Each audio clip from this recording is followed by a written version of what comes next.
আলাইকুম। আজকে পাপ সম্পর্কে কিছু কথা বলি। ধরুন আমরা যখন জন্মগ্রহণ করি তখন আমাদের পাপ ঠিক এরকম বা আমলনামাটা এরকম স্বচ্ছ পানির মতো সুন্দর থাকে, নিষ্পাপ। কিন্তু যখন আমরা আস্তে আস্তে পাপ করতে থাকি তখন দেখুন কিভাবে কালো হতে থাকে আমাদের আমলনামাটা। এভাবে কালো হতে হতে এক পর্যায়ে আমাদের আমলনামার অবস্থা এরকম কালো হয়ে যায়।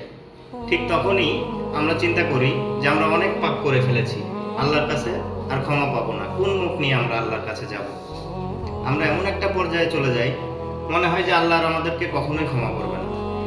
কিন্তু দেখুন এই কালো আমলনামা যখন আস্তে আস্তে আবার আল্লাহর কাছ থেকে তওবা করে ফিরে আসতে থাকি, তখন আল্লাহ ঠিক এইভাবে নির্দিষ্ট কিছু পাপ ছাড়া, নির্দিষ্ট কিছু কবিরা গুনাহ ছাড়া সমস্ত পাপগুলোকে দেখুন যখন তওবা করে ফিরে আসি এবং আল্লাহর আমলে ফিরে আসি, আস্তে আস্তে করতে থাকি, তখন ঠিক এইভাবে আমাদের পাপগুলো বের হয়ে যেতে থাকে। আস্তে আস্তে একটা পর্যায়ে সম্পূর্ণরূপে আবার সেই সচ্ছল পর্যায়ে আসা সম্ভব যদি তওবা করে ফিরে আসি এবং আর কখনো যদি সেম পাপগুলো না করি। আল্লাহ হাফেজ। আসসালামু আলাইকুম। আজকে পাপ সম্পর্কে কিছু কথা বলি। ধরুন আমরা যখন জন্মগ্রহণ করি তখন আমাদের পাপ ঠিক এরকম বা আমলনামাটা এরকম স্বচ্ছ পানির মতো সুন্দর থাকে, নিষ্পাপ।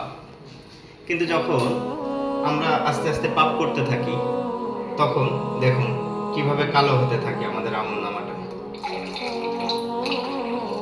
এভাবে কালো হতে হতে এক পর্যায়ে আমাদের আমলনামার অবস্থা এরকম কালো হয়ে যায়।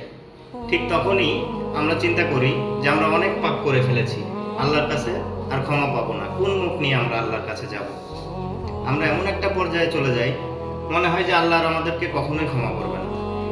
কিন্তু দেখুন এই কালো আমলনামা যখন আস্তে আস্তে আবার আল্লাহর কাছ থেকে তওবা করে ফিরে আসতে থাকি, তখন আল্লাহ ঠিক এইভাবে নির্দিষ্ট কিছু পাপ ছাড়া, নির্দিষ্ট কিছু কবিরা গুনাহ ছাড়া সমস্ত পাপগুলোকে দেখুন যখন তওবা করে ফিরে আসি এবং আল্লাহর আমলে ফিরে আসি, আস্তে আস্তে করতে থাকি, তখন ঠিক এইভাবে আমাদের পাপগুলো বের হয়ে যেতে থাকে। আস্তে আস্তে একটা পর্যায়ে সম্পূর্ণরূপে আবার সেই সচ্ছল পর্যায়ে আসা সম্ভব যদি তওবা করে ফিরে আসি এবং আর কখনো যদি সেম পাপগুলো না করি। আল্লাহ হাফেজ।